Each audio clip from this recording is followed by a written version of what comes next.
Shalom, shalom, sejam todos muito bem-vindos, em nome de Jesus, amém? Que a graça do Pai, a misericórdia do Deus Todo-Poderoso esteja sobre nós, sobre a tua casa, sobre a nossa família, nosso povo, amém? Deus é bom, a misericórdia dele dura para sempre, e você e eu possamos estar ligados naquilo que Deus tem para nós. E eu creio verdadeiramente que Deus tem para nós um tempo de restauração, para restituição, guarde isso na sua cabeça, amém? Estamos num caminho profético. E quando essa temporada desse caminho profético que você e eu estamos fazendo, nosso ministério está fazendo, verdadeiramente nós teremos visto coisas restituídas, posicionamentos, bens, saúde, relacionamentos, ministérios, manifestações espirituais estarão restauradas, restituídas, porquanto nós gastamos tempo com o nosso Deus ao ouvir-lhe a voz, a pegar firmemente os fundamentos da palavra de Deus, começar a praticá-los, e a partir disso nós vamos ver os fundamentos do eterno sendo colocado em nós para restituição. Então, entenda isso. Shalom, pastora Sônia. Então, diaconisa Márcia, irmã Carmen, pastora Margarida, sejam bem-vindos. Entendam sempre isso, irmãos. Deus, ele é um Deus que fez todas as coisas, mas nada do que Jesus fez é automático. A palavra de Deus, no livro de Pedro, 1 Pedro, diz a respeito de que o cordeiro foi, o sangue foi já apresentado antes da fundação do mundo. Existe em Apocalipse fala que é desde a fundação do mundo, mas em Pedro fala que o sangue do Cristo vivo foi apresentado antes da fundação do mundo. Então, existe uma eternidade passada, a qual já foi concretizado o sacrifício de Cristo. E o sacrifício de Cristo em si mesmo, ele traz todas as bênçãos que necessitamos, porque Cristo não ficou na morte, ele ressuscitou. Então, nós precisamos entender isso. Mas nada, absolutamente nada do que Cristo fez é automático. Tire isso da tua cabeça. Em nome de Jesus. Ah, Deus vai fazer. Ele já fez. Entenda isso. Ele já fez e a nossa parte é tomar posse, é descobrir. A glória de Deus, diz o livro de Provérbios, é encobrir. E a do homem é descobrir. Então, entenda, cada vez que eu e você entramos na presença de Deus para buscar o descobrir, o descortinar, o trazer a revelado o que ele tem de poder, de autoridade, de amor, de paternidade, de destino profético, de propósito, de identidade para mim e para você, isso é glória para nós. Precisamos entender isso, porque senão achamos que Deus é injusto e quando há a miséria, quando há a limitação, quando há o problema, nós continuamos achando Deus injusto. Mas não é por isso. É porque a glória do Deus vivo não está descoberta. Lembre-se que Jesus chorou quando viu a glória de Deus encoberta ali, junto com Marta, Maria, Lázaro. Ele se compadeceu. A palavra de Deus diz: Jesus chorou. E um dos motivos que eu creio que Jesus chorou, claro, havia um envolvimento emocional ali do Senhor com toda aquela circunstância, mas um dos problemas é, diante daquele povo que falava: se tu estivesses aqui, era uma fé para o passado, eu sei que na ressurreição o Senhor há de fazer algo por Lázaro, Shalom, pastora Andréia. Então, sei que na ressurreição tu vais fazer algo para Lázaro, então uma fé para o futuro, mas não havia nada para o presente. Então, diante daquelas manifestações, vamos colocar assim: Jesus chora, porque a glória do Pai estava encoberta. Então, precisamos entender que, às vezes, determinadas coisas na nossa vida estão sendo descortinadas pelo nosso Deus, estão sendo trazidas, revelado para que a glória de Deus se manifeste. E nós entendemos isso como: Deus está me judiando, Deus está me castigando, Deus me abandonou, porque Deus não está cuidando de mim. Então, já vá saindo desses lugares, porque isso é mentira. É engano de Satanás. Deus não vincula sofrimento com atuação para propósito eterno. Preste bem atenção nisso. Nós é que vinculamos o nosso sofrimento a uma falha de caráter de Deus. Deus não é falha no seu caráter, ele é bom. E se a palavra de Deus fala que ele é bom e a sua misericórdia dura para sempre, se lá no 23, lá, Salmo 23 fala: certamente a tua bondade e a tua misericórdia me seguirão por todos os dias da minha vida e eu habitarei em sua presença, em sua casa, nesse lugar seguro, é porque isso é fato. Então, se há sofrimento na tua vida e na minha vida, pode ter certeza, Deus tem um propósito nisso. Então, a palavra de Deus, no livro de Lamentações, o próprio Deus está falando, não é do meu agrado que o homem sofra. Não é do meu agrado. Irmão, se não é do agrado de Deus, então por que ele permite? Tá? Porque ele permite? Porque é necessário. É necessário.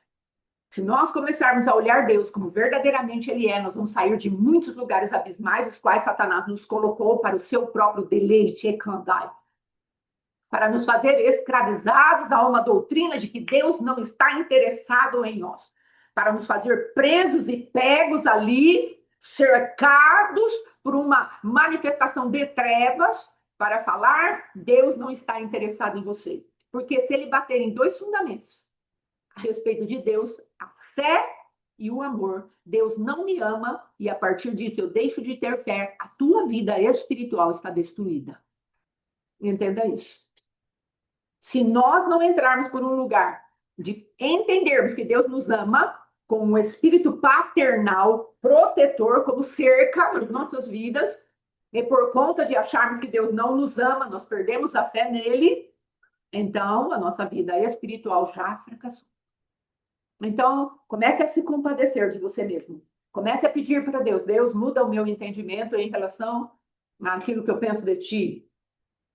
Eu não penso muito bem a respeito de ti. Eu não penso coisas boas a respeito de ti. Eu penso que o Senhor falhou e falhou muito comigo.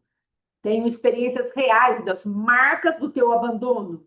Deus não está ocupado em achar que você está sendo injusta com ele, no sentido de que ele não vai se revelar. Injusto com ele, no sentido que ele não vai se revelar para você. Ah, então estou ofendido porque eles pensam isso de mim. Não, Deus não é assim, nós somos. Deus não é assim. Lembre-se de Gideão. Gideão tinha uma falsa visão de Deus, tinha uma péssima teologia, uma péssima doutrina de quem era Deus. E aí Deus vem e se revela para Gideão. E em nenhum momento Deus está ofendido com Gideão. Pelo contrário, Deus amava Gideão e foi se mostrando cada vez mais para ele e tirando Gideão daquele lugar de cativeiro por dentro. E depois Gideão pôde ser um libertador da sua nação inteira. Entenda isso. Então, irmãos, nós estamos nesse tempo onde Deus quer restaurar. Já falamos a respeito do altar, e ontem Deus me tocou a respeito do altar silencioso, do altar que levantamos através da intimidação que pessoas, circunstâncias, coisas trazem para nós, e nós vamos mutilando a nossa própria personalidade, vamos nos despersonalizando, vamos permitindo que partes nossas sejam arrancadas. Então, foi o fechamento a respeito dos altares que tem. Existem outros altares, não é? Que são levantados, mas tratamos de alguns ali, a semana retrasada, não é? Tratamos de alguns altares e o silenciar de determinadas vozes. E ontem, aprove ao Senhor na parte da manhã, Deus falar comigo a respeito que existe um altar que silenciou a voz da nossa originalidade, a voz da nossa autenticidade. E Deus não quer que eu e você sejamos anulados ou cancelados de maneira nenhuma. Então, ontem ele fez assim, nesse sentido. Shalom, querida, Deus te abençoe. Então, não quis permitir que nós ficássemos neste lugar de silêncio. Nem silêncio também é uma voz. Precisamos entender isso. Uma voz que vai ser a voz do reino, que é a voz do Espírito, quando Deus nos manda calar, fruto do Espírito, domínio próprio, mansidão, não é? Confiança em Deus ali, aquele amor, aquela paz. Então, é um jeito de silenciar, o que refreia a língua, ele pode dominar o seu corpo todo, não é? Então, ele é livre do mal ali, o Senhor fala, é perfeito varão. Agora, tem aqueles que se silenciam por medo, por intimidação. Então, foi isso que colocamos ontem. Agora, hoje, nós vamos começar a tratar a respeito do sacerdócio. O que é que Deus tem para mim de restauração do meu sacerdócio? Nós precisamos entender, amados, que nós estamos trabalhando com alguns livros. Eu falei já a respeito dos livros com os quais estamos trabalhando. Neemias, Zacarias, Ageu, Malaquias, estamos trabalhando com Esdras e Esther. Então, são livros que estão pautando as nossas ministrações em relação à restauração.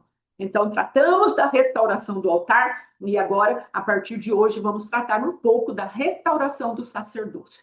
Precisamos entender como Deus encara o sacerdócio. O que é um sacerdócio para Deus? Como é que Deus quer estabelecer o sacerdócio do teu povo?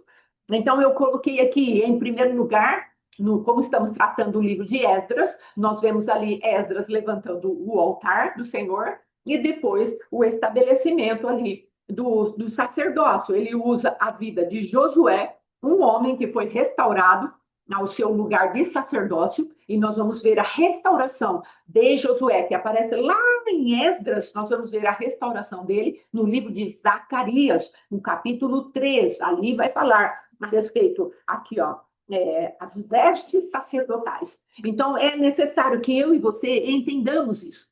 Porque às vezes pensamos que a nossa vida, o altar do nosso coração é só para nós. Nós achamos que aquilo que estamos fazendo vai influenciar só a nossa vida. Não, o Senhor tem mais para você e para mim.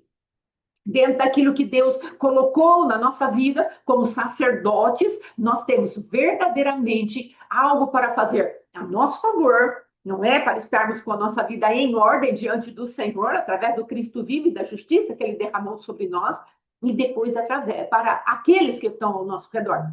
Podemos ministrar ao Senhor como sacerdócio real, podemos ministrar ao Senhor em relação à necessidade daqueles que estão ao nosso redor. A nossa casa, a nossa família, nosso esposo, os nossos filhos, nossos netos, não é? Aqueles que estão depois um pouquinho mais longe, os amigos, depois aqueles que estão na igreja, e cada um daqueles lugares onde Deus nos coloca para sermos os influenciadores, nós precisamos aprender que Deus tem um comando para nós. E como eu aprendo a ser sacerdócio? Então, nós vamos ver no Novo Testamento muita manifestação de sacerdócio. Nós vemos Paulo se manifestando como sacerdócio. Nós vemos Pedro se manifestando, João, cada um deles se manifestando ali. Irmãos, trazendo alguém diante do Senhor, trazendo palavras ali, sendo verdadeiramente aqueles que estavam ministrando diante do Senhor para quebrar a força do egoísmo. Não sou só eu. Eu estou preocupado só com a minha vida. Não, aqueles homens abundaram.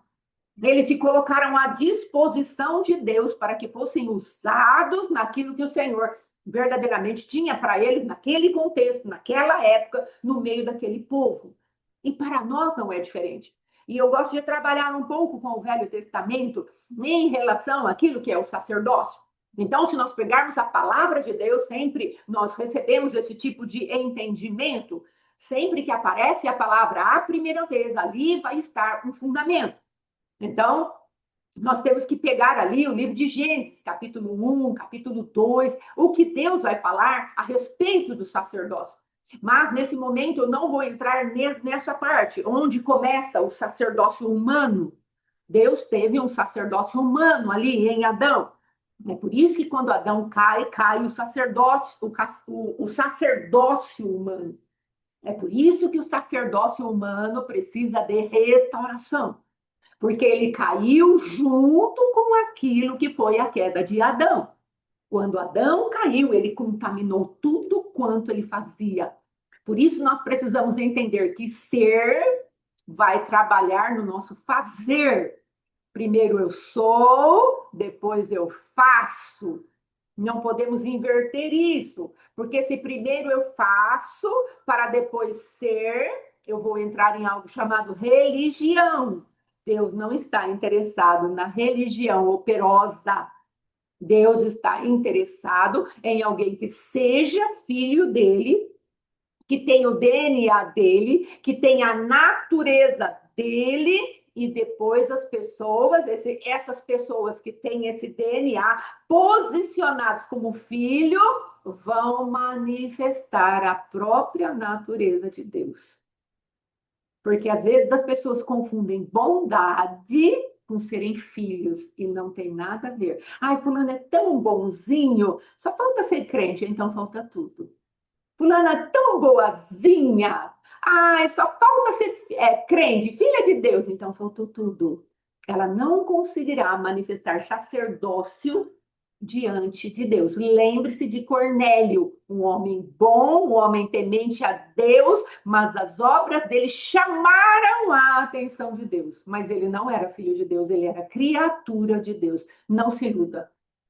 Não se iluda. Tem apenas um caminho para sermos sacerdotes diante do Senhor, e é um novo nascimento. Podemos alcançar, sim, o favor de Deus, como Cornélio alcançou. Mas veja que Deus não permitiu que Cornélio ficasse na ignorância espiritual, na obscuridade espiritual. Deus enviou aquele que tinha a palavra da vida para trazer para Cornélio, aí sim, para ele se transformar em alguém que tinha um revestimento. Entenda? Eu preciso entender, sacerdócio tem a ver com um revestimento. E esse revestimento está ligado a quem eu sou.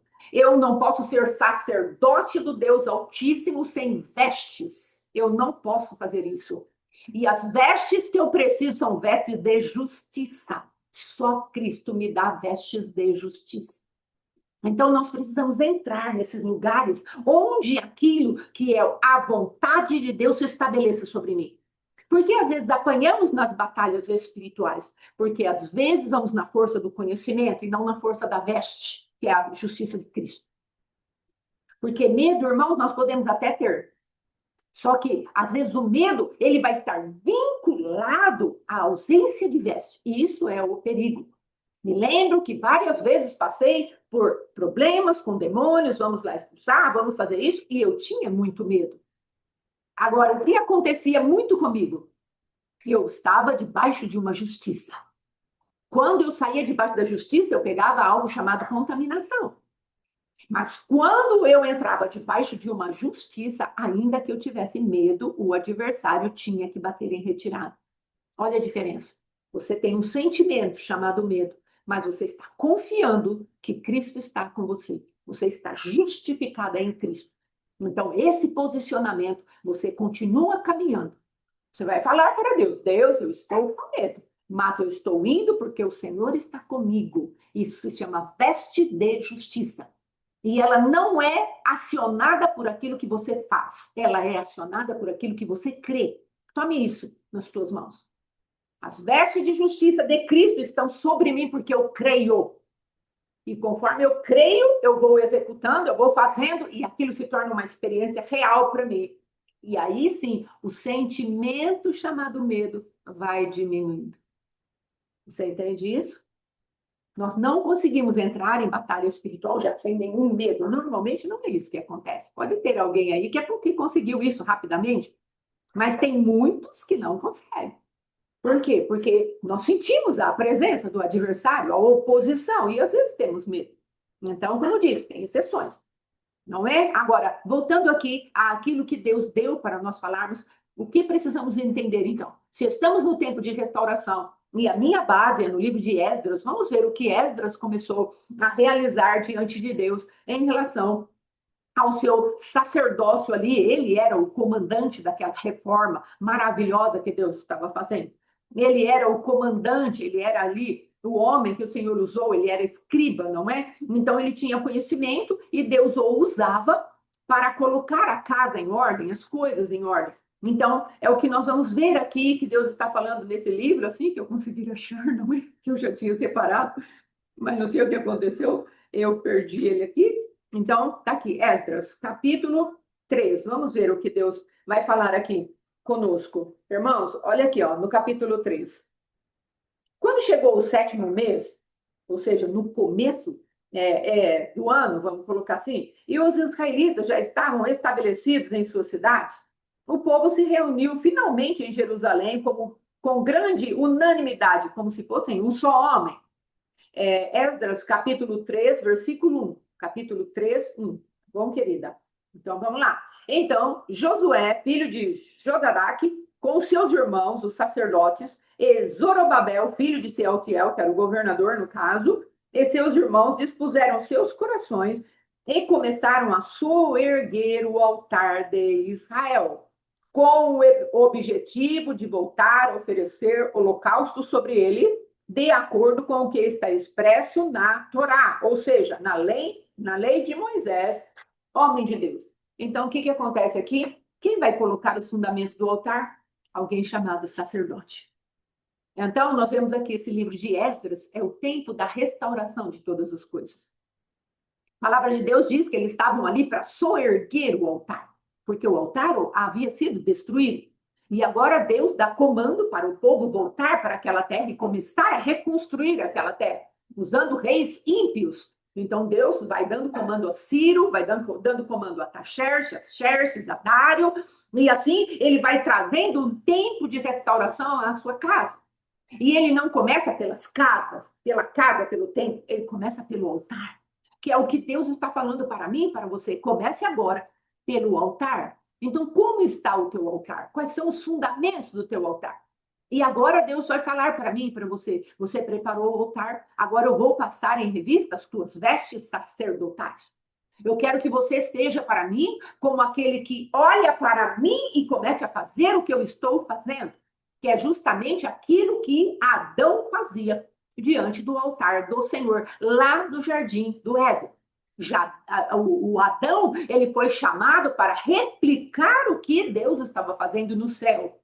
Tanto é que Deus dá uma identidade para Adão que é tremenda, irmãos, e eu vou falar um pouquinho dessa identidade que Deus dá para Adão e o que o adversário faz para roubar a identidade de Adão. Observe aqui, irmãos. A palavra de Deus diz o seguinte: isso aqui é uma apostila velha que eu tinha, e o Senhor me fez lembrar dela, a respeito daquilo que Deus deu para você e para mim. Meu Deus, eu fico assim, admirada de ver quantos recursos Deus colocou em Adão, ou seja, em nós, na humanidade, para que a humanidade fosse vitoriosa. E o homem escolheu o mal. Então vamos lá. A queda e o resgate do homem. Nós vamos falar só da queda, eu creio, por enquanto. Satanás vem atrás daquilo que Deus dissera sobre o homem. Então, o que Satanás ele quer fazer comigo e com você? Ele quer roubar aquilo que Deus deu para mim e para você, lá no Éden. E ele procura uma estratégia. Então, veja.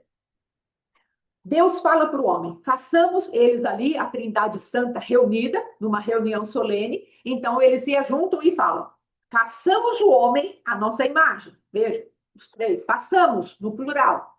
Deus falando, não é? Ali, os três juntos. Façamos o homem a nossa imagem, conforme a nossa semelhança. Agora, veja lá o que Deus vai dar para ele. Primeiro, semelhança, e aí, imagem. Aí ele pega e fala, domine, e tenha ele domínio sobre os peixes do mar, sobre as aves do céu, sobre os animais domésticos, sobre toda a terra, e sobre todos os répteis que rastejam pela terra. Criou, pois, Deus o homem à sua imagem. A imagem de Deus os criou. Homem e mulher os criou. Não tem lacuna aí, irmão. Não tem meio termo. Preste atenção nisso. Homem e mulher os criou. E Deus os abençoou, ele lhes disse, sede fecundo, multiplicai-vos, enchei a terra, sujeitai-a, dominai sobre os peixes do mar, sobre as aves do céu e sobre todo animal que rasteja na terra. Então, veja aqui, o Senhor deu algumas ordens para os homens. Ele colocou ali a sua investidura, que era a investidura? A glória, a própria glória de Deus, porque ele falou, você vai ser a minha imagem e a minha semelhança. Então, Deus colocou no homem aquilo que o próprio Deus era. Você pode entender o tamanho desse revestimento? Dessa glória que Deus deu para o homem? Deus deu para o homem de si mesmo. A palavra de Deus diz que o ruá de Deus, o fôlego de Deus, foi colocado no homem. A criação recebe a emanação mais poderosa do Criador. Uma manifestação poderosa de quem era Deus. Então, faço do pó da terra e agora eu vou fazer algo chamado espírito, libera o espírito do homem e depois vem e sopra a alma vivente. E ele fala para o homem, agora você vai viver. E o homem vive, irmãos. Porque Deus deu semelhança e imagem. E aí Deus falou para o homem, olha, eu tenho governo, eu tenho autoridade, eu tenho domínio, eu sou fecundo, eu me multiplico. Eu me multipliquei em você, você entende, Adão? Aí Satanás fala, o quê? O homem tem tudo isso? O homem tem a semelhança de Deus? O homem tem a imagem de Deus? O homem tem governo como Deus? Mas era isso que eu queria. Era isso que eu queria para mim. Eu queria me assentar nas alturas, acima de Deus. Eu queria ser como Deus. Eu queria isso, eu queria aquilo. E ele começa a falar o que está escrito lá em Isaías, capítulo 14. Depois você vê lá, que não é o foco principal dessa pregação. Ele queria 5 vezes, Satanás se manifesta, eu me assentarei, eu farei isso, eu farei aquilo. 5 vezes, Satanás vai se mostrando como aquele Ekanda aí, que é cobiçoso. E aí a palavra de Deus diz, as cobiças de Satanás quanto ao homem iria ser, possuir e fazer. Satanás queria a semelhança que Deus havia dado para o homem, queria a imagem que Deus havia dado, o domínio, a fecundidade, a multiplicação, o encher a terra, o sujeitar seres e o dominar seres. Dominar, sujeitar a terra e dominar seres. Então, Satanás queria governo. Então, ele não podia governar, porque Deus havia arrancado o governo dele, porque ele governava lá no céu, depois de Deus. E depois da Trindade, o querubim ungido da guarda. Passe por você toda a adoração que chega a mim. Ou seja, ele tinha poder de governar. Não, isso está faltando algo, aquilo está faltando algo. Deus está estabelecido nos céus, então vamos dar o melhor. Ele era o sinete da perfeição, ou seja, ele era o carimbo da perfeição. Mas aquilo não lhe bastou. E ele veio para sabotar o que o homem era. Então, nós precisamos aprender que Deus não é nosso inimigo, Satanás é quem é nosso inimigo. Por isso, Paulo deixou muito bem esclarecido: a nossa luta não é contra a carne e sangue, mas contra principados e dominadores do mal. Efésios capítulo 6, versículo 10 em diante. Quando Deus começa a estabelecer para mim e para você, não é o homem o teu adversário.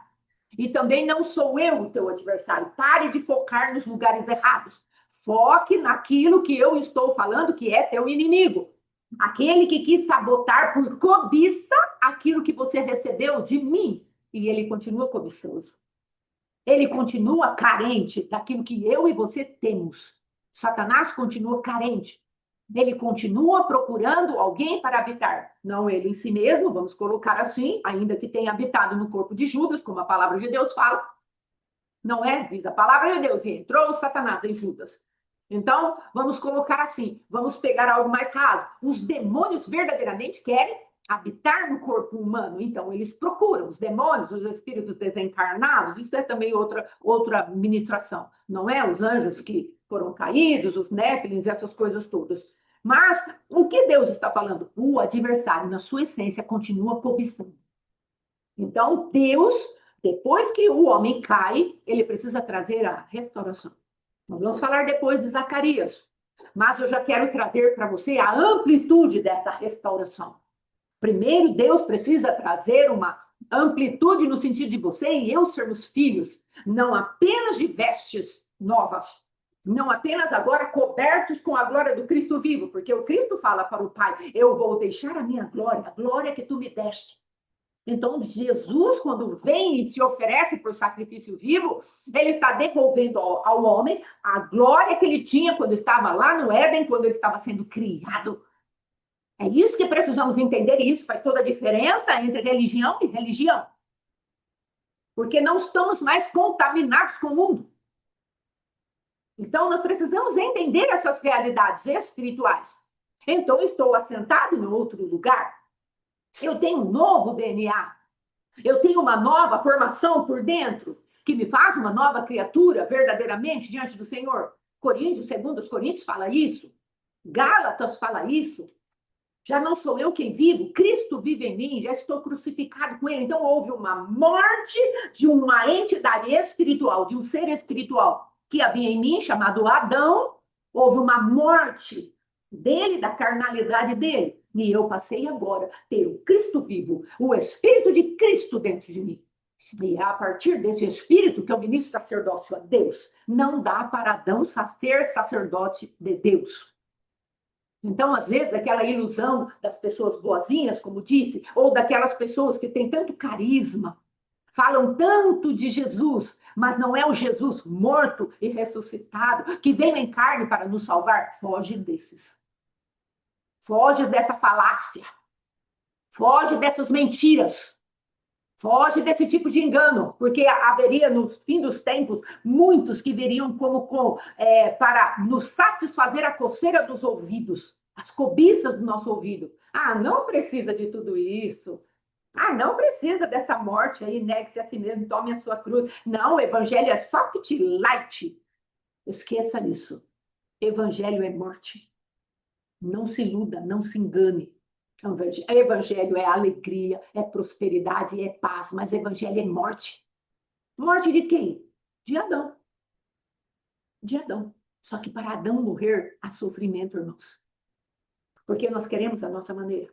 Adão queria comandar, que foi a palavra que Satanás falou para Eva, e sereis como Deus. Então, nós já éramos como Deus, só que debaixo da regência dele. Deus deu o governo, domínio, sujeição da terra, sujeição dos animais, estava tudo sujeito ao homem. A palavra de Deus no livro de Salmo 115 diz: os céus dos céus são os céus do Senhor, mas a terra eu a dou para os filhos dos homens. Olha que coisa! Deus deu a terra, o mundo e sua plenitude para nós, o filho dos homens. Mas o adversário fez o quê? Iludiu, passou um melzinho ali na boca de Eva, e Eva chegou toda sedutora ali para Adão. Come para você ver que legal, eu não morri. Mentira, ela já havia morrido no espírito. Mas como o corpo dela não caiu duro para trás, a alma dela não caiu dura para trás, mas a comunhão dela com Deus já havia sido cortada e ela não percebeu isso, Adão se iludiu com aquela aparente vida de Eva. Não se deixe enganar. Não podemos perder a comunhão com o nosso Deus. Não podemos perder aquilo que é verdadeiramente a manifestação do Cristo vivo dentro de nós. Através de recusas, dia após dia, daquilo que Deus está falando. Deus está falando, nós estamos falando não. Deus está falando, nós estamos falando não. Deus está falando, nós estamos falando é da minha maneira. Você pode perder o governo, porque às vezes estamos entristecendo o Espírito Santo e estamos apagando o Espírito Santo de dentro de nós. Então, são coisas sérias. Só que se queremos retornar ao sacerdócio, nós precisamos verdadeiramente entrar por esta restauração. Qual é a natureza que eu carrego para querer ser sacerdotisa do Senhor? Qual é a natureza que você carrega? Quando você vai oferecer o teu serviço sacerdotal, qual é a natureza que você e eu estamos carregando? Porque às vezes entramos na presença de Deus achando que somos sacerdotes do Senhor, porque queremos a justiça. E às vezes usamos até a palavra de Deus. A tua palavra me diz que aqueles que têm fome e sede de justiça serão saciados. O Senhor não está vendo que isso é injusto? Se você está querendo a vingança, você não vai poder ser sacerdotisa do Senhor. A vingança, a tua maneira. A manifestação daquilo que é o ódio, a manifestação daquilo que é a ira, que é a raiva. O Senhor fala, irai-vos, não pequeis. Existe uma manifestação de ira que é santa, irmãos. O Cristo vivo teve uma manifestação de ira ao colocar aqueles campistas ali para correr de dentro do templo do Senhor. E ele falou, o zelo do Senhor me consumirá. E esse zelo era furioso, era irado. Mas por que Jesus não pecou? Porque havia a motivação certa. Havia o comando certo. Ele estava debaixo da autoridade do Pai. Para sermos sacerdotes diante do Senhor e manifestarmos a ira santa, vamos precisar estar debaixo do comando do Pai. Deus se indigna, sim, irmãos. Deus se indigna. A palavra de Deus diz isso. Salmo 18 disse que o Senhor se indignou. E a narina dele, o resfolgar, a respiração do nosso Deus, ela mudou o panorama das águas. Elas ficaram tumultuadas e a palavra de Deus diz que o fundamento da terra foi mostrado. Tamanha era o respirar do Senhor, irado, indignado. Então Deus se indigna também. Agora não dá para nós nos indignarmos na nossa própria ira. Então, para isso, precisamos voltar à essência, não ao Éden, mas à semelhança. Irmãos, Gênesis capítulo 5 fala, 4, 5? Deixa eu ver. Não lembro se é o 4 ou se é o 5. E Adão gerou 7, de acordo com a sua semelhança. Não era mais a semelhança do Deus vivo. Eu vou te criar, Adão, a minha semelhança. Só que depois da morte de Caim, Deus aqui, capítulo 4, Gênesis 4, e concebeu, não teve Caim, não, então assim, 5 meses, perdão. A linhagem de Adão. Esse é o registro da descendência de Adão. Então, Gênesis capítulo 5. Quando criou os seres humanos, o Senhor os fez parecidos com Deus, com Ele mesmo. O homem e a mulher os criou e os abençoou. Ele deu o homem de humano, o nome de humanos. Quando Adão completou 130 anos, gerou um filho à sua semelhança, como sua imagem. Aqui ele já tinha caído, o qual lhe deu o nome de Sete. Então, a partir disso, o homem está caído. Não tem mais como ter filhos à semelhança daquela originalidade, daquele carinho, aquele chamego, aquela coisa maravilhosa que Deus colocou, soprando-lhe o fôlego de vida dentro do homem. Agora, uma parte do homem havia morrido, que era o lugar onde o homem tinha relacionamento com Deus, que era o seu espírito. A partir disso, vem a regência daquilo que é a própria alma e o corpo. Agora, como vamos fazer sacerdócio se o nosso espírito não estiver vivo? E mais, como vamos fazer sacerdócio se o nosso espírito não se alimentar, depois de estar vivo, não se alimentar da vontade de Deus? Você entende o nível de restauração que Deus quer trazer para mim e para você? O sacerdote, ele precisa começar a ver o que Deus está fazendo. O que Deus está fazendo agora? Qual é o desejo de Deus? Por isso nos esforçamos na temporada do inverno, buscar aquilo que Deus está fazendo para poder termos um caminho profético sólido, firme, para não ficar dando socos no ar sem saber o que Deus está fazendo no nosso meio, no nosso interior e no meio do povo dele.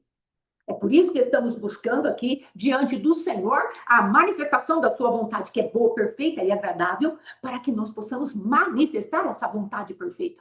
Então, entenda isso. Não tem sacerdócio sem tempo gasto com Deus.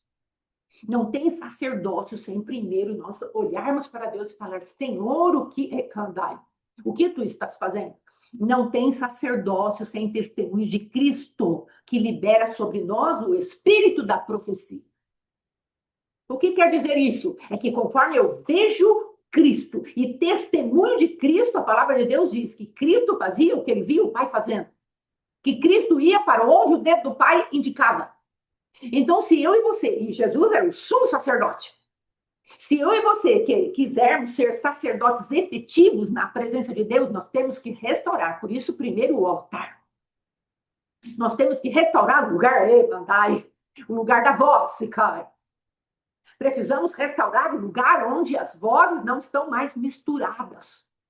Precisamos restaurar o lugar onde a voz de Deus, como diz a palavra de Deus lá em Coríntios, há muitas vozes no mundo e todas têm um significado.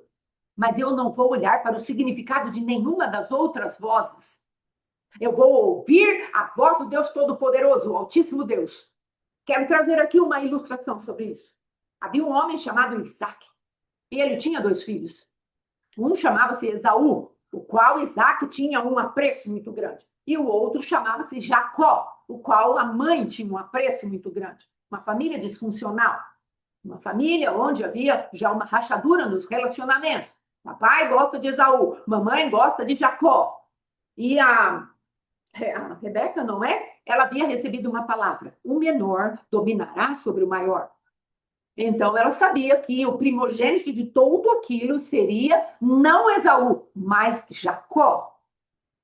E aí, o Isaac, passando um tempo, ele percebe que já está acabando os seus dias na terra, ele se levanta e fala para Esaú, filho, está chegando o tempo do papai partir.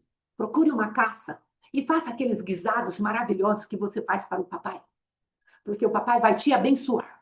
Eu vou te liberar a bênção do primogênito. Aí, Rebeca ouviu atrás da porta, não é? Coisa que a gente não faz, né? Só o vizinho, como diz o apóstolo. Então, ouvindo atrás da porta, correu, falou para Jacó: Jacó, o papai vai abençoar Esaú e você vai perder a bênção da primogenitura. E o que aconteceu? E ela falou: vai, busca uma caça, vamos preparar rapidinho e eu vou vestir você de Esaú. Jacó ficou estupefato. Mamãe, eu sou liso. O Esaú é peludo. Ele é vermelho. Ele não parece comigo. Como será? O que eu vou fazer? Aí Esaú tinha uma roupinha em casa, né? Ele já era casado, não é? Mas ele tinha deixado uma roupa na casa da mamãe. E a mamãe pegou aquelas roupas e aproveitou e vestiu a Jacó. colocou ali um pouco de coisas dos animais ali, que ela pegou e colocou sobre a pessoa de Jacó. E, de repente, como o Isaac não enxergava mais muito bem, chegou o Jacó com o prato, com o guisado. Rápido, não é? Muito rápido, porque Esaú tinha saído para caçar ainda. Mas a Rebeca pegou o que tinha em casa. Já pronto, já rapidinho. Fez. Apresentou ali para, como que eu posso dizer? Para o Isaac. Isaac foi, ele pegou e falou assim, o Jacó entrou e falou para o pai, pai, eu vim aqui e trouxe o guisado. Ele falou, tão rápido, meu filho? Ele falou, Deus me abençoou. E aí o pai dele fala assim, então chega aqui perto de mim para eu sentir o teu cheiro, tal. E ele cheirou e falou, ai, meu filho tem cheiro de orvalho dos campos. Porque ele estava com a roupa de Esaú. Então ele foi pelo cheiro. A comida estava boa, foi pelo paladar. Ele foi sendo envolvido, os olhos não funcionavam bem, mas havia algo que funcionava muito bem em Isaac, era o ouvido. E ele fala, a voz é de Jacó, mas o cheiro e aquilo tudo que está ao redor é de Esaú. E você acha que ele fez a liberação da bênção de primogenitura sobre quem? Sobre Esaú ou sobre Jacó? Irmãos, muito para além de qualquer circunstância que você veja, que você sinta cheiros, que você apalpe, leve em conta só a voz. É necessário. Porque as circunstâncias podem te enganar. O cheiro pode te enganar. O paladar pode te enganar. Pode mentir para mim e para você. Nós levamos isso para a nossa vida. A voz é o mais importante. Então, quando estamos em tempos de restauração de sacerdócio, precisamos entender, ouvir a voz do Senhor, para fazermos aquilo que Ele está falando, é a prioridade da tua vida e da minha vida. Porque senão seremos apenas religiosos. Lembra de Marta e de Maria? Quando Jesus falou para Marta, falou, Marta, Marta, você está preocupada com tantas coisas. Com tantas coisas, mas Maria escolheu a boa parte. E qual era a boa parte de Maria? Ouvir-lhe a voz. Então, irmãos, você está preocupado com muitas coisas? Não, eu tenho que fazer, eu tenho que dar conta, eu tenho que isso, eu tenho que aquilo. Se aquiete e ouça a voz. E aí o Senhor pode passar a tesoura dele em coisas que você está fazendo e são desnecessárias. Estamos fazendo porque queremos, de alguma maneira, impressionar a nós mesmos, às vezes. Porque, às vezes, a nossa própria autoestima está tão baixa que queremos nos impressionar. Está vendo como você faz bem tal coisa? Deus não está preocupado com aquilo que você produz fora dele. Ele não vai ficar impressionado com isso. Mas quando nós manifestamos fé, aí sim, pode ver que aí Jesus se impressiona. Ele fica, parece que caiu aqui, caiu aí.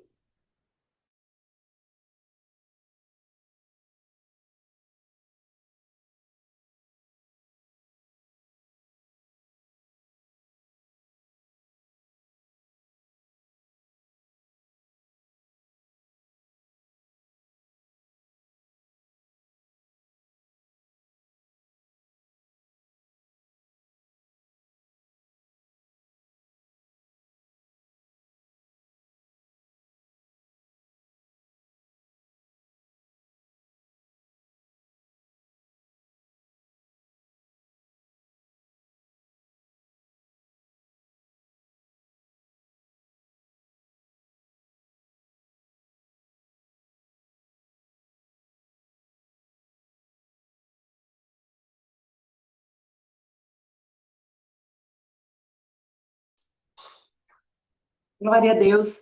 Então, irmãos, nós precisamos ter esse entendimento. Graças a Deus que voltou. Então, precisamos ter esse entendimento, irmãos.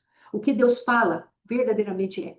Nós precisamos começar a buscar a voz do Senhor e ir para onde o dedo do Pai indica. Não podemos ouvir as vozes que são circunstanciais para nortear ou para orientar a nossa vida. Nós precisamos andar debaixo daquilo que Deus diz para nós. Por isso, Deus está trazendo para mim e para você a restauração do sacerdócio. E a restauração do sacerdócio vai passar, então amanhã vamos falar de Zacarias. Mas a restauração do sacerdócio, ela volta lá no lugar de origem, onde nós somos filhos de Deus. Se você pegar o livro de Lucas, você vai ver Deus falando, e Adão, filho de Deus, a genealogia de Jesus Cristo. Então, ele está falando ali quem era Adão. Ele era filho de Deus. Então, você precisa, eu preciso voltarmos a ser filhos para poder ter a unção que Cristo tem. A unção de profeta, de sacerdote e de governo. Então, o Senhor, ele não quer que você e eu vivamos correndo de um lado para o outro, perdendo tempo.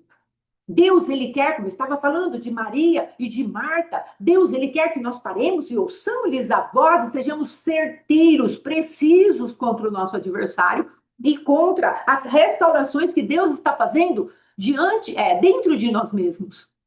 Agora, quando nós entramos, que nem a minha vida, pautada por religiosidade, eu pegava o chicotinho e ia lá e falava, não, você vai ter que manifestar isso aqui, porque eu li na palavra de Deus, e a palavra de Deus me manda ter domínio sobre isso, e agora, Adão, faça isso. E eu, em Adão, não podia produzir nada. Adão não consegue matar Adão.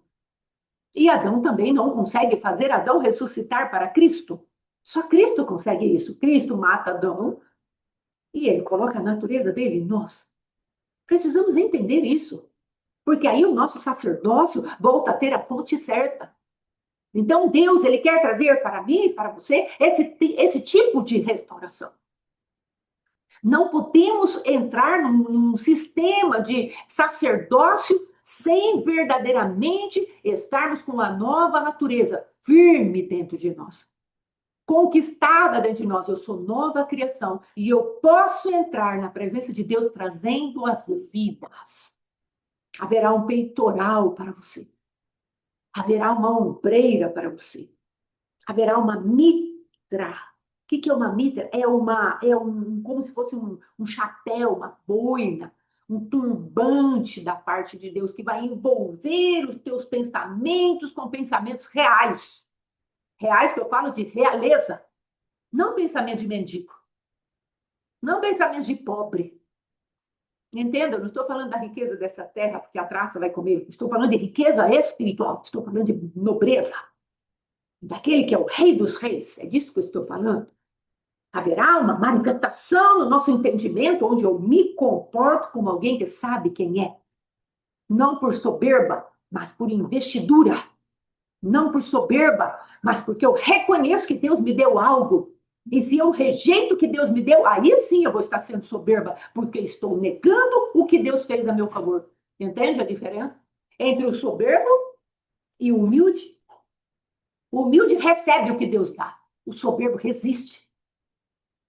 Ah, mas é muito bom para mim, eu não mereço. Quem falou que é por merecimento?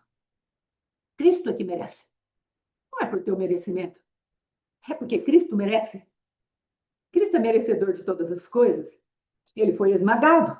Deixe Deus dar o prêmio para o Cristo que habita em você. A palavra de Deus, no livro de Isaías 53, ele fala, e eu me satisfarei no prêmio que o Senhor vai me dar. Jesus quer ser saciado no prêmio que Deus vai dar para ele através de mim e de você. Olha que coisa tremenda. O próprio Cristo que está dentro de mim, ele está esperando que Deus nos abençoe de tal maneira para honrar o sacrifício que ele fez na cruz do Calvário. Isso é tremendo demais. Não sei para você, mas para mim é tremendo. Quer dizer que se eu manifesto Cristo na terra, Deus vai dar um prêmio para o próprio Cristo que está dentro de mim? Sim. E nisso eu vou ser abençoada. Nisso eu vou ser próspera. Nisso eu vou ser sarada. Sim. É forte isso, irmã. Porque fica, sabe o que é? Eu não mereço. Aí Deus fala verdadeiramente. Não merece mesmo. Isso você falou em verdade. Só que tem alguém morando dentro de você que merece. Tem alguém morando dentro de você que pagou o preço altíssimo para que você pudesse ser abençoado, para que eu pudesse ser abençoada. Mas a religiosidade vem e fala para você, mas você não pode fazer isso. Você não pode levantar a tua voz para interceder por alguém. Você não pode falar da palavra de Deus. Quem é você? Verdadeiramente, quem é a Fátima para falar da palavra de Deus? Mas quando eu entendo que o Cristo vivo, o Espírito do Cristo vivo está dentro de mim, eu posso falar? Porque ele me deu uma autoridade para que eu falasse. E eu vou deixar o Pai premiar Jesus de acordo com o sacrifício dele. Que o Cordeiro receba o prêmio pelo seu sofrimento. Meu Deus, tem um livro que fala isso do Jason Lee Jones. E é maravilhoso que o cordeiro receba o prêmio pelo seu sofrimento. Agora, nós impedimos o Cristo vivo de receber o prêmio. Porque estamos tão alicerçados em nós mesmos, tão na religiosidade, tão no engano, que Cristo não pode te prosperar. Porque já pensou se Cristo me prospera? Eu não mereço a prosperidade de Deus. Porque quem colocou isso foi a culpa que Satanás lançou na tua vida e na minha vida. Irmãos, vou contar algo para vocês. Eu não usava quase cotonete na minha casa. Sabe por quê? Porque eu achava que ia acabar. Tinha cotonete, a caixa estava cheia. Era aquela grandona. Não era de 75, era aquela maior zona. Tinha na minha casa. E meu esposo ficou estupefato faz uns 2 anos que eu falei isso para ele. Ele falou, o quê? Sabe por quê? Porque eu achava que ia acabar. Havia uma seta maldita dentro da minha mente. E eu ficava sem tendo provisão. É isso que Satanás fez com Eva. Ela já tinha, mas ela foi atrás de provisão. Porque ela achou que não tinha. E eu olhava para aquela caixa de cotonete e eu falava, vou usar pouco. Não é um grampo, irmãos, que você pode usar todos os dias, que eu faço rolinho no cabelo.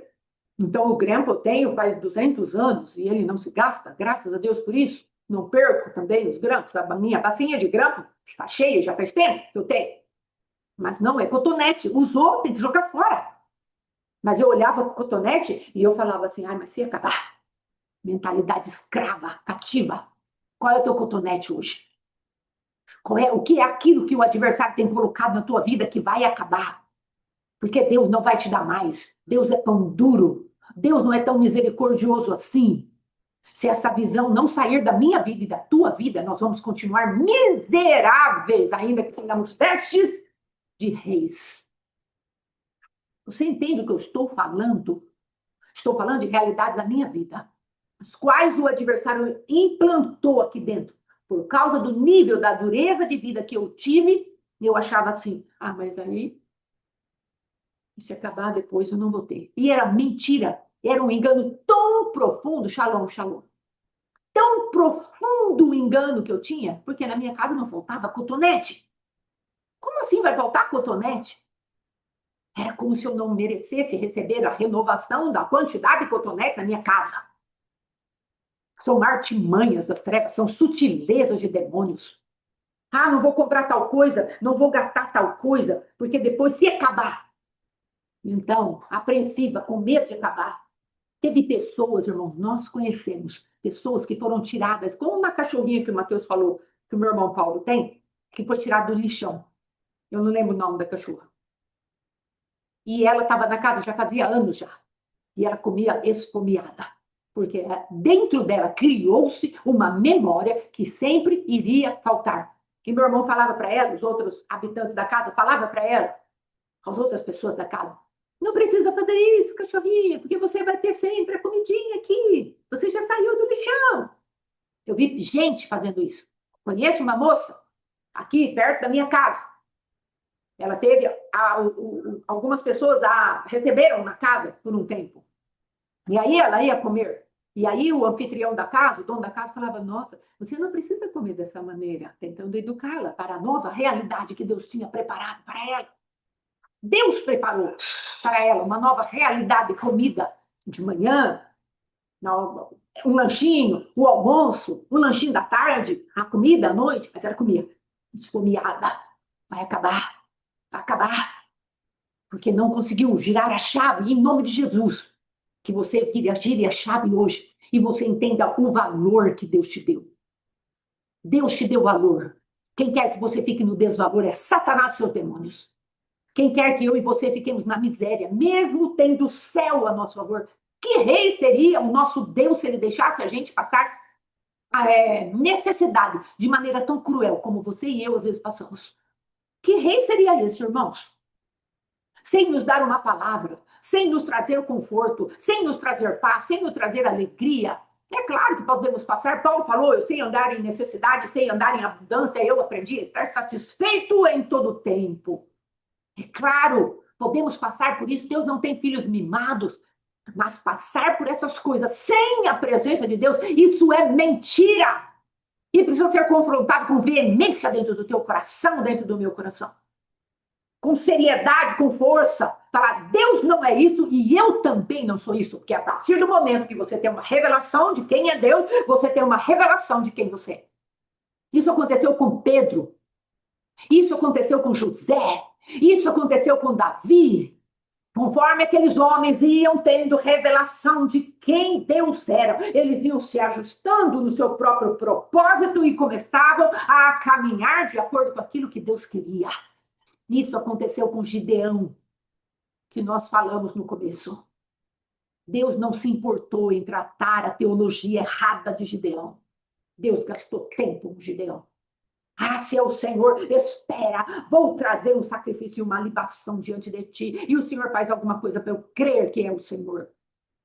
E Deus fez, ficou lá esperando, ele trouxe lá a carne, colocou lá em cima, de acordo com aquilo que Deus deu, agora derrama esse caldo em cima da pedra, Deus encostou o cajado, consumiu tudo aquilo com fogo. Aí a Gideão falou assim, ei, cara, eu vi a Deus e agora eu vou morrer. Deus falou, não, não vai morrer.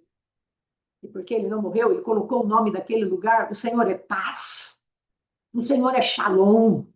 Quer ser sacerdote? Faça paz com Deus hoje. Vá para a pederneira mais perto que você tem e fala, tu és a rocha da salvação que me sustenta. Eu estou falando de rocha no sentido de um fundamento que você já tem dentro do teu coração. Vá para um fundamento firme que você tem dentro do teu coração e fale para Deus, tu és a rocha da salvação. O teu cajado já consumiu o meu sacrifício e a partir disso eu vou montar diante de ti. O Senhor vai me estabelecer um caminho profético onde todas as minhas más teologias serão arrancadas de dentro de mim. E eu vou aprender a te cultuar a maneira que tu és digno. E eu me estabelecerei na identidade que o Senhor tem para mim. Pedro viu a Jesus. Quem tu és, Pedro? Todo mundo fala que eu sou... quem as pessoas falam que eu sou? Que tu és Jeremias, que tu és um profeta, que tu és aquele outro. E quem agora vocês falam que eu sou? Pedro, na ousadia, na revelação do Espírito Santo de Deus, tu és o Cristo, o Filho do Deus vivo. Tu és o ungido, o enviado, o Messias que estávamos aguardando. E aí Deus fala para ele, porque tu tiveste essa revelação, que não foi carne e sangue que te deu, eu vou te dizer que agora tu és Pedro, você não será mais Simão. Sabe o que quer dizer Simão? Caniço agitado pelo vento. Sabe quem é Simão? Se você pegar lá nas tribos, lá no Velho Testamento, você vai ver Simão, um homem que não ouviu aquilo que Deus tinha para falar para ele e ele perdeu a herança paternal. Simão. Essa era a marca do Pedro do Novo Testamento. Alguém que não tinha herança, Deus falou, agora eu te faço rocha, porque eu tiro de mim e dou a minha natureza para você. Você me entende que eu sou a rocha da salvação que te sustenta? Eu te faço um pedaço de mim na terra. Ei, quer fazer sacerdócio? Receba uma parte da rocha. Não o pedregulho, não aquilo que é esfarinhado, não a areia. Faça a tua casa na rocha. E deixa essa rocha entrar por debaixo da sola dos teus pés. Tire e descalce a sandália dos pés hoje. E deixe a rocha passar a natureza dele para você. A natureza dela, da rocha, da pessoa bendita do Cristo vivo. Passar a natureza dela para você. Para que nós nos tornemos rochas na presença de Deus. Pedro, quem tu és? Cristo, Filho do Deus vivo. Então tu és rocha. Tu és Pedro. Estou te chamando. Vou te dar a chave do reino. E você vai entender o que você anuncia. Eu sou Cristo. Essa será o fundamento. Esse será o fundamento mais poderoso que você tem para anunciar o meu reino. Você entende o que Deus está falando? Deus estava levantando um povo sacerdotal. O sacerdócio real na terra. Assim como queria levantar a nação de Israel para o sacerdócio real, nação santa. E Israel não entendeu. Se corrompeu. E Deus precisou me enviar para juízo, 70 anos de juízo, e ainda hoje está debaixo de juízo, porque está apartada do Messias que se manifestou naquele lugar. É isso. Que o Senhor te abençoe e te guarde. O Senhor faça resplandecer o seu rosto sobre ti e tenha misericórdia de ti. O Senhor sobre ti levante o seu rosto e te dê a bênção da paz. Faça paz com Deus hoje. E entre no ministério sacerdotal. Senhor, eis-me aqui. Amanhã, em nome de Jesus, querendo Deus, vamos trazer as vestes sacerdotais, a limpeza das vestes, a limpeza da mentalidade, um retorno àquilo que verdadeiramente Adão era, na presença de Deus. Que ele podia levantar as suas mãos sem ira e sem mácula. O Senhor vai trabalhar em nós, meus amados. E vai ser maravilhoso. Tempos de restituição estão chegando na tua vida, na tua casa, na tua família. Porque Deus nos restitui conforme vamos sendo restaurados de acordo com a vontade e a bondade dele. Em nome de Jesus. Amém? Shalom, shalom. Até amanhã. Em nome de Jesus. Hoje temos Oséias, não é? Na parte da tarde, às 15 para as 3, ali comigo. Em nome de Jesus, vamos falar dos libertadores. Em nome de Jesus, amanhã cedo não temos a oração. E depois entramos com Oséias e depois Oséias na parte da tarde. Amém? Deus abençoe. Shalom, shalom, irmão Teixeira e os outros aí. Em nome de Jesus.